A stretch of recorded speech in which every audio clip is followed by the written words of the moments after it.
on this back drum, this is the back housing, and this plate is timed to the piston inside. So make sure you check that out. Otherwise what will happen is you can't spin these. I ran into it. I'm like, what the heck is going on? And I took it apart, and sure enough, I saw that timing notch. So just watch that.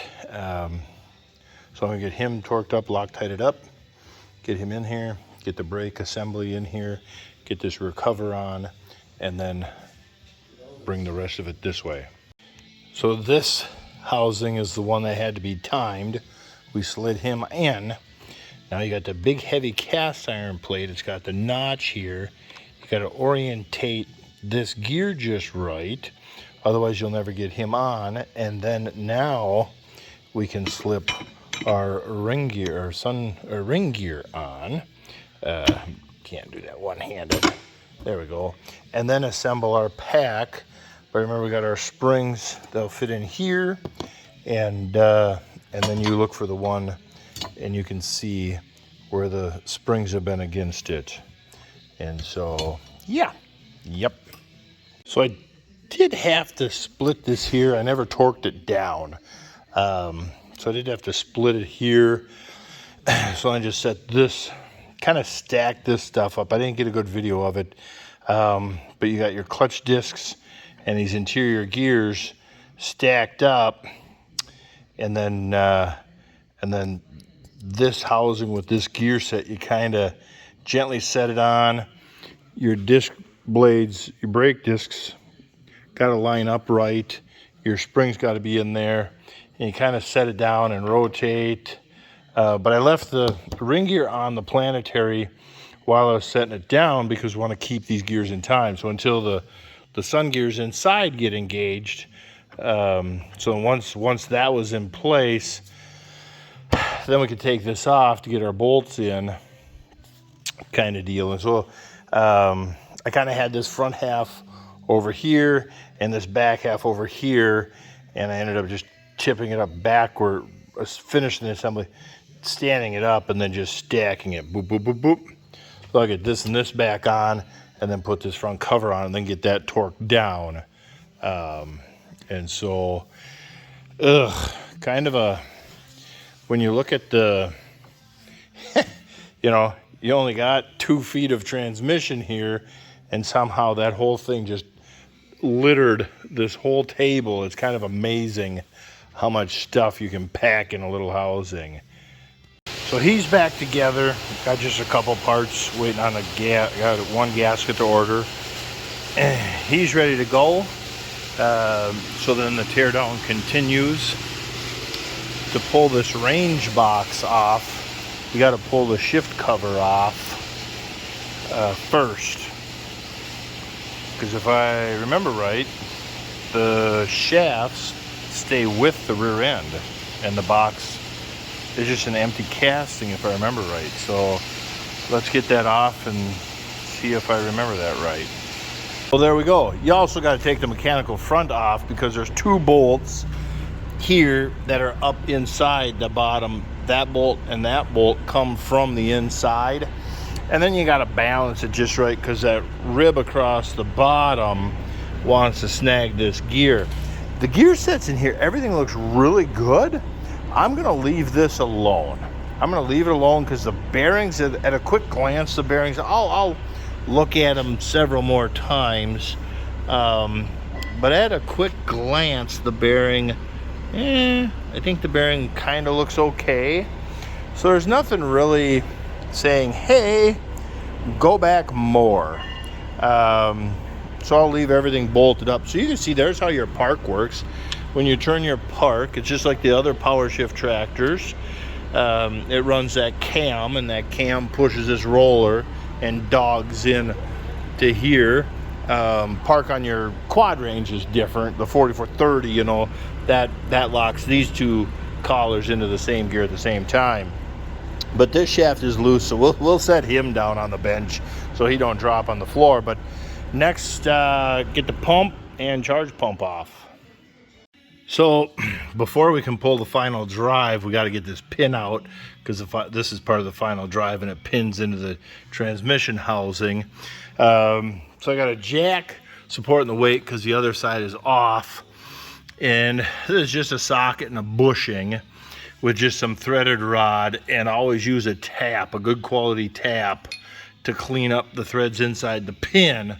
And once you get it moving, it's fairly easy. But to get to this point was a lot of beating. You can see a lot of beating, not too far away from going to get the old rosebud. You know, the standard threads are pretty okay as long as you don't hit on them. Get it as tight as you can with the wrench, and take an air hammer and hammer on here, or even a good hammer and just by hand hammer it, or rosebud that sucker up and bust some of that rust. And I just used,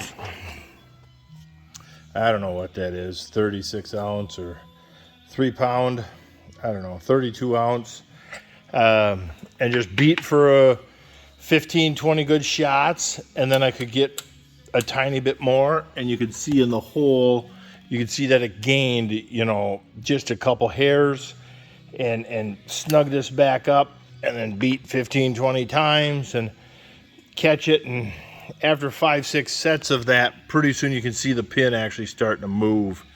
But I'll just keep turning this off until that cylinder falls off, and then we'll work on getting these bolts out for this final drive and get this final drive off. Remember, when you're pulling this final off, sometimes it's nice just to throw a guide bolt in there without the head, you know, just a long guide stud, just in case things can always move, and nobody ever got hurt erring on the side of safety. But at the same time, you got a sun gear in there that's splined into the differential. Even though we come off the dowels, there's really no way for this thing, there's nowhere for it to really go until you get out a ways, and then you got the possibility of it dumping one way or the other. But yeah, just be careful. Well, I should have been recording, but I wasn't. So to get these brake pistons out, I just took compressed air and blew in the line, and the other side did what it was supposed to do. It comes out until the air can come past the sealing rings. You know, it comes out, boom, and so I'm pressuring this side up, pressure, nothing's happening. All of a sudden, boom, it comes out and gets caught right there. How perfect is that? That is awesome. You see the spray all over the floor. Look at the goo, broken brake discs and the goo. Ugh. I got the drain plug pulled. I'm tempted to, I got that part solvent gun to go into this hole here and just give a good fog inside that transmission case until clean part solvent falls out the bottom. Maybe a guy takes his differential bearing out just to inspect the bearing. I don't know.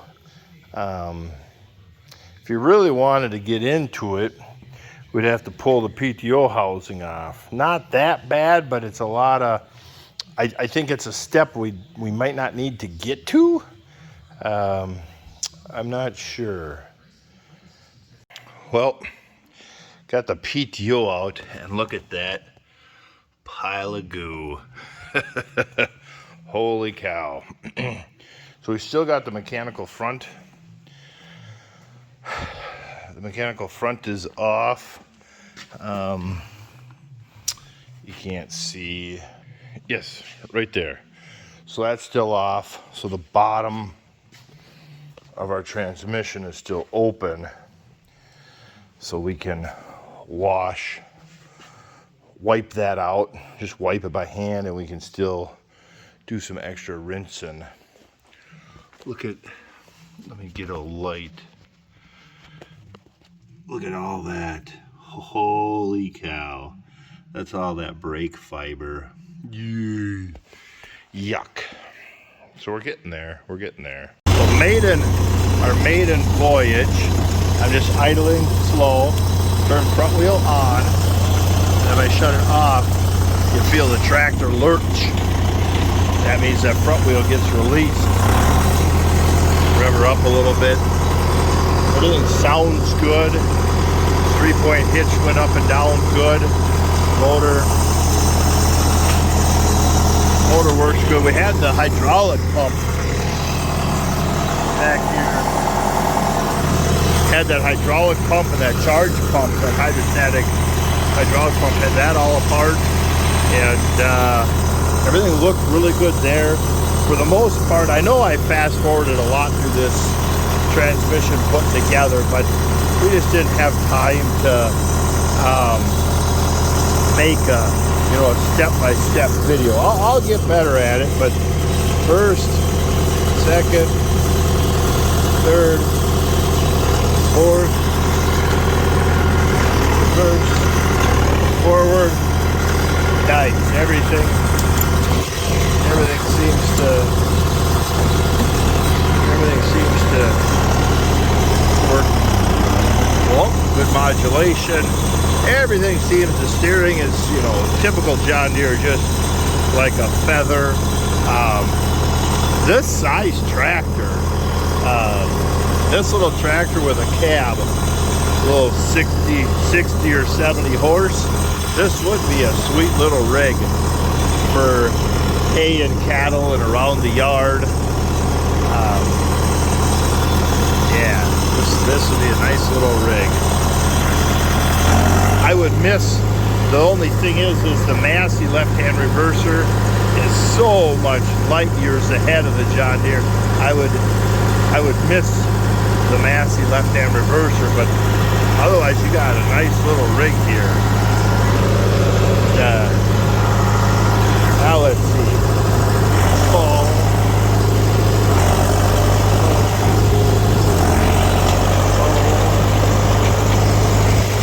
Wormwood is coming in, and late season water hemp and other weeds are coming in. I didn't cultivate this pass because that's where I double planted, when you start a field. And so I didn't cultivate through it.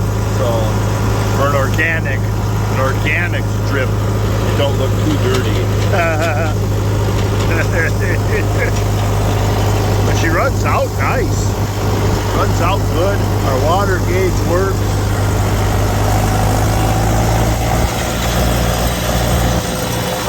We had some electrical issues when we started up. Somebody else has already been doing some work before this farmer bought it. And I just want to run it up and down the road for a little bit to get all that transmission oil turning around and getting warm. And then I'll check the oil when we get back and make sure that the oil is still really clean. What we told the farmer is, give it 30 or 50 hours of some real run time, and then pull the filters, cut them open, see what they look like, and kind of go from there. If they're somewhat clean. But his filter light works, and so in all honesty, he could probably get a couple hundred hours on it and then change the filters.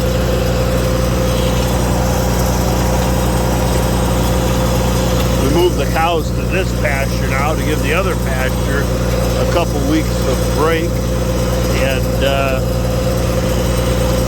then in several weeks we'll move them back to the other pasture.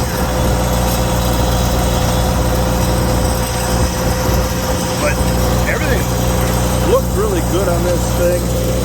Everything runs really good on it. It doesn't make any noises. And so he should be able to get a number of years of work out of this thing. Hopefully it doesn't become a money pit where it's always getting repaired because of the cancer and contamination. To tomorrow I gotta clean them straw bales out of here and a couple bales up there, get them out of here. And tomorrow that pasture's getting burnt down, and we're putting winter rye into it. The cows have too many acres, so it's getting burnt down. Get a cash crop on it, and then behind the rye, either take a finisher or the moldboard plow. The hill is full of bare holes, and that field's rougher than a cob. And so next summer, maybe it gets the moldboard plow and then right back to alfalfa and grass. And then we can start our rotation moving across the farm. So, oh yeah, fun. No, it runs nice. And let's get back to the shop.